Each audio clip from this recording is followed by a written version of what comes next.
الشيطان الرجيم بسم الله الرحمن الرحيم Assalamualaikum warahmatullahi wabarakatuh.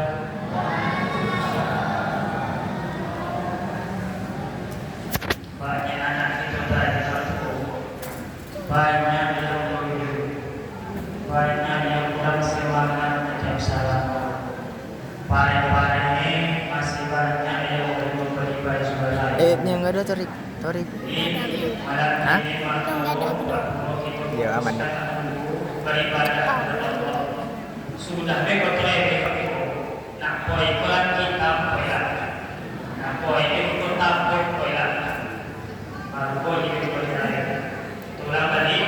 Assalamualaikum warahmatullahi wabarakatuh. Waalaikumsalam warahmatullahi wabarakatuh. Alhamdulillahilladzi anzala al-Qur'ana lil 'alamin basyiran wa nadhiran. Asyhadu an la ilaha illallah wahdahu la syarika lah wa asyhadu anna Muhammadan abduhu wa rasuluhu la nabiyya ba'dahu.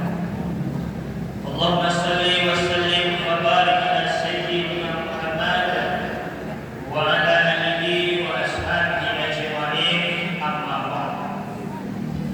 Bapak Ibu jamaah salat tarawih yang dirahmati oleh Allah, selalu kita bersyukur kepada Allah dengan ucapan alhamdulillah, yang mana sampai kini kita masih merasakan nikmat Allah, terutama Bapak Ibu nikmat iman, nikmat keistiqomahan dalam beribadah.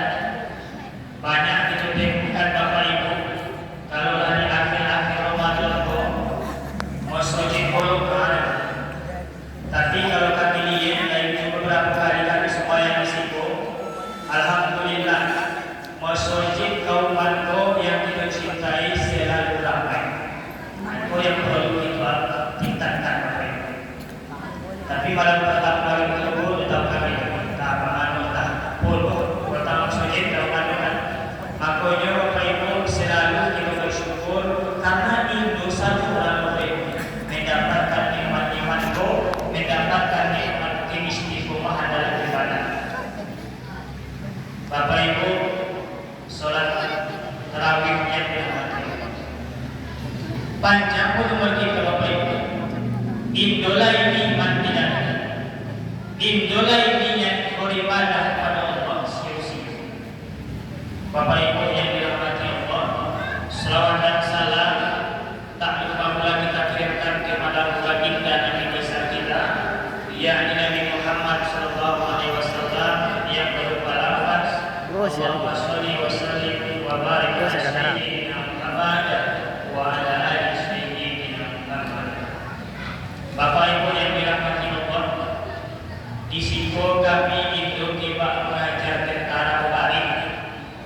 Dari segi umur, dari segi pengalaman, dari segi ilmu, mungkin lebih Bapak Ibu yang diberikan. Tapi malam ini diamanahkan kami untuk menyampaikan mengulang-ulang kaji ini. Di situ kami itu niat mengajari, tapi kita belajar bersama. Yang mana judul tausiah itu yang sudah ditentukan oleh pengurus itu, yaitu tentang cara menjaga kebutuhan pahala puasa. Bapak Ibu yang dirahmati, kadang itu Bapak Ibu, kalau soal pahala banyak itu yang sepele. Mengapa banyak itu yang sepele? Karena pahala Bapak Ibu itu nampak. Mengapa Allah itu menampak di pahala? Karena itu mahal. Ini istimewa. Banyak itu Bapak Ibu mungkin mendengar hadis-hadis, fadilah-fadilah, anjuran-anjuran, pahala-pahala yang goda kalau dilakukan tentang bulan Ramadan. Tapi itu Bapak Ibu banyak yang lalai. Tapi kalau seandainya keuntungan dunia, Bapak Ibu jangan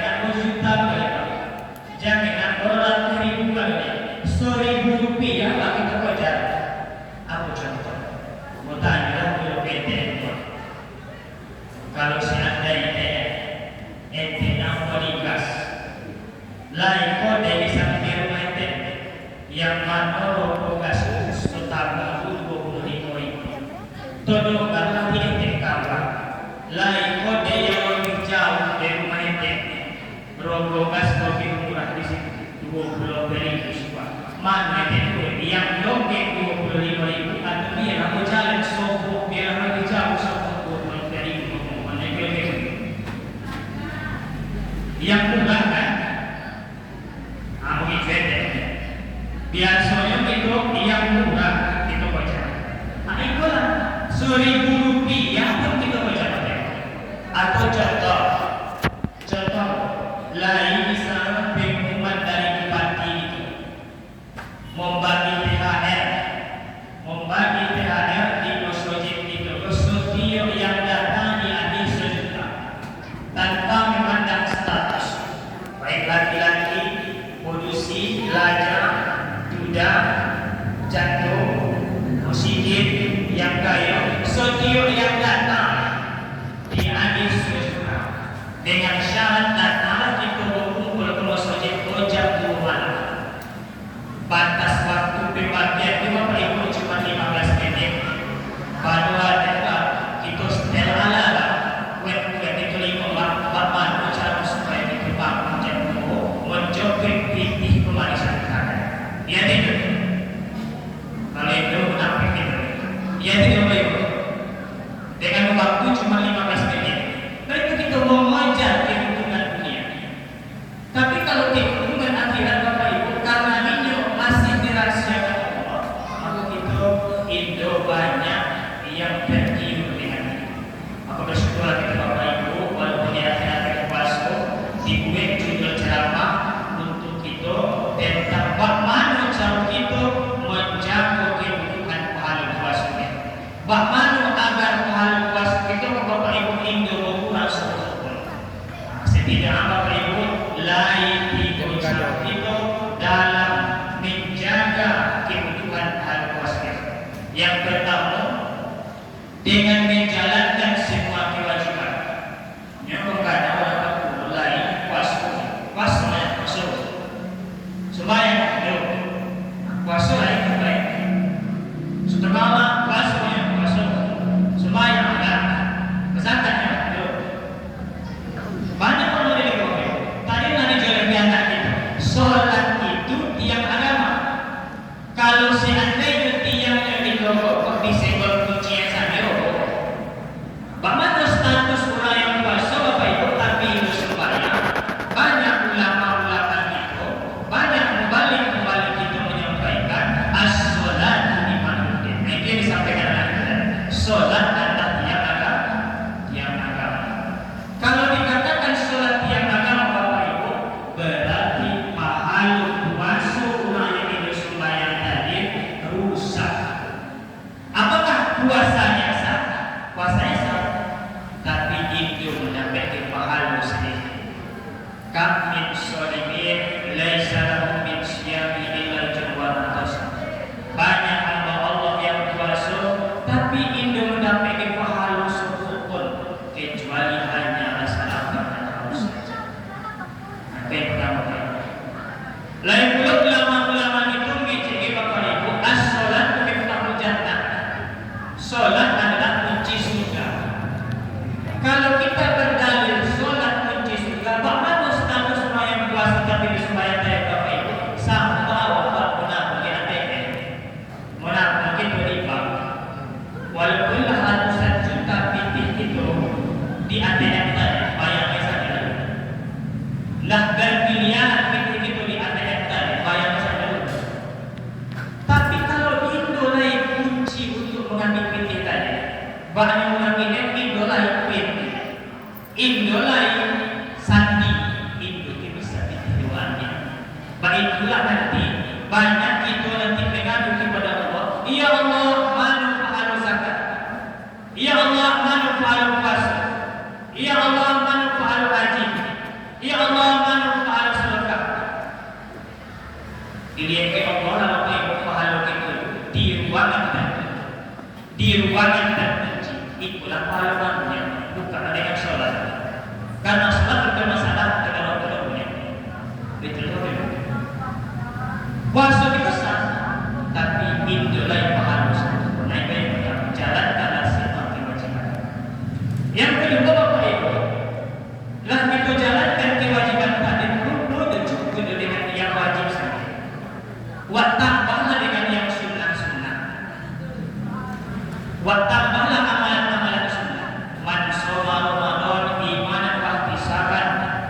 ghufira lahu ma taqaddama min dzambihi.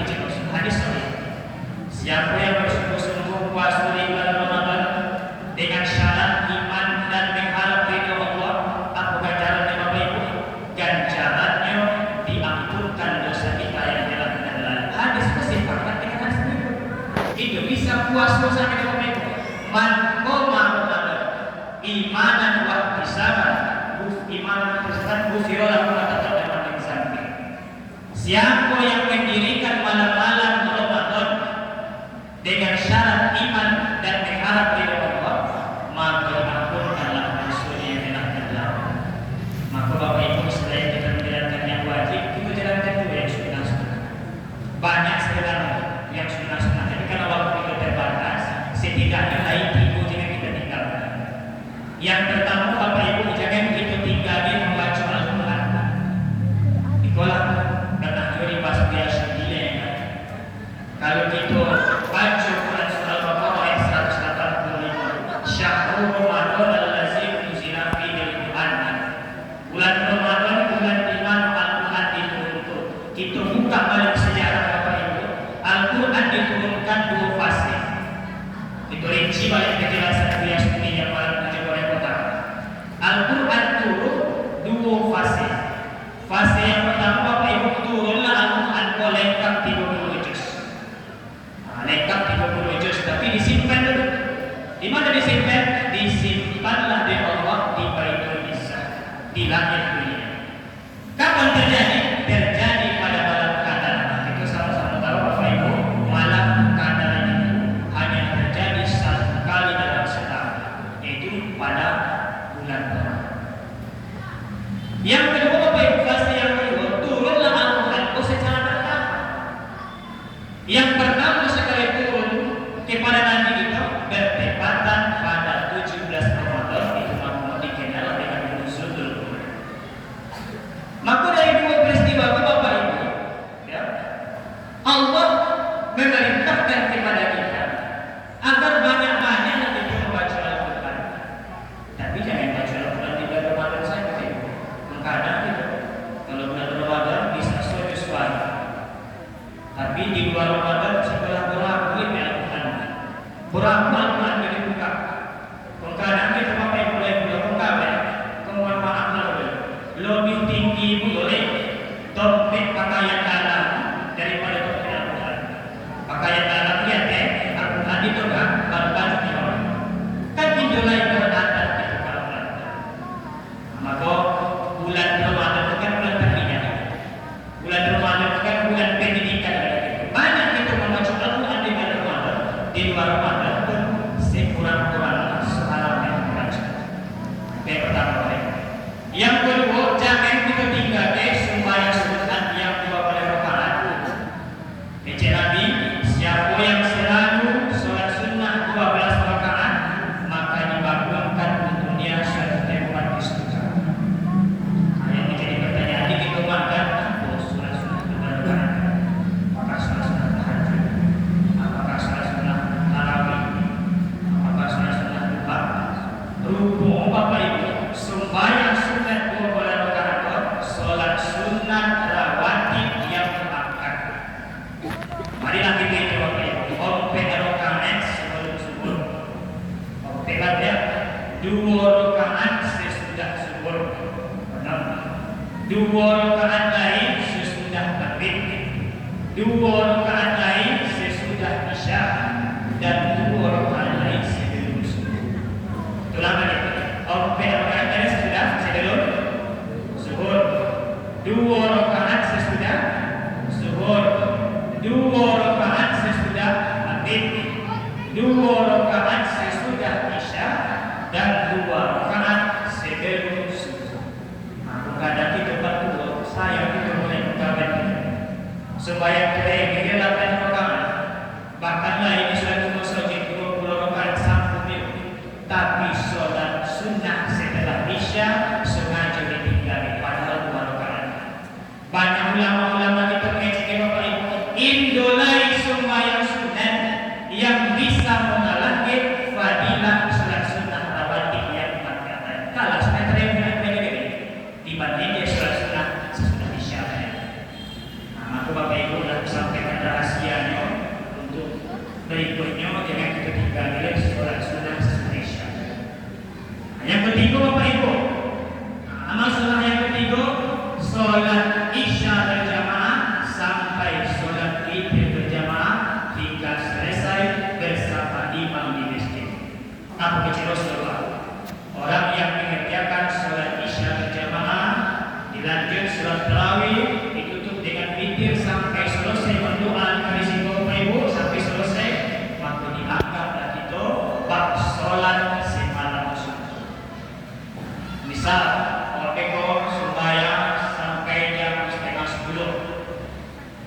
Pulang itu makan bukai main rumah baliknya tidur.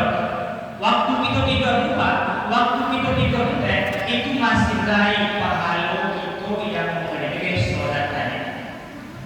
Dianggaplah kita sholat sepanjang malam.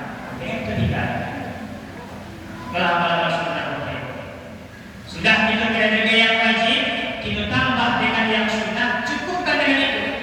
Kadang kita mau terlalu rajin, kita gereja yang wajib, kita gereja yang sunnah, yang makmum pun kita gereja, yang haram pun kita gereja. Nah, maka yang ketiga, hindarilah yang makmum, terlebih-lebih yang haram. Kadang kita mau puasa, tapi masih menguji. Ya itu. No, berarti tadi ya. Kadang kita mau puasa, tapi masih mengambil aturan.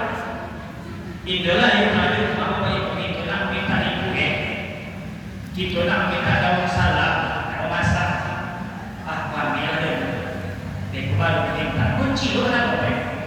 Ini minta dalam yang puasa tapi masih berbohong, masih berdusta. Aku ini Imam Ghazali orang yang puasa tapi kalau bisa yang menahan diri dari yang haram, menahan diri dari maksiat, maka berminum merinci buah. Setiap kita bermaksiat, rincilah buah. Setiap bermaksiat, rincilah buah tadi. Rinci kowe sampai habis isi tinggal dicek. Artinya pahala puasa itu indolan semakin, tapi berangsur-angsur berkurang sampai habis pahala puasa. Maka Bapak Ibu, pada kesempatan yang singkat ini, yang terbatas ini, marilah kita pilih satu yang wajib, kita tambah dengan yang sunnah, kita cukupkan dengan itu. Jangan kita pusing yang makruh, jangan pula kita pusing yang haram. Banyak maaf, mudah-mudahan Bapak Ibu pahala puasa kita betul dan mudah-mudahan dilipat ganda Allah ajar pahala puasa kita. Amin ya rabbal alamin. Assalamualaikum warahmatullahi wabarakatuh. Waalaikumsalam.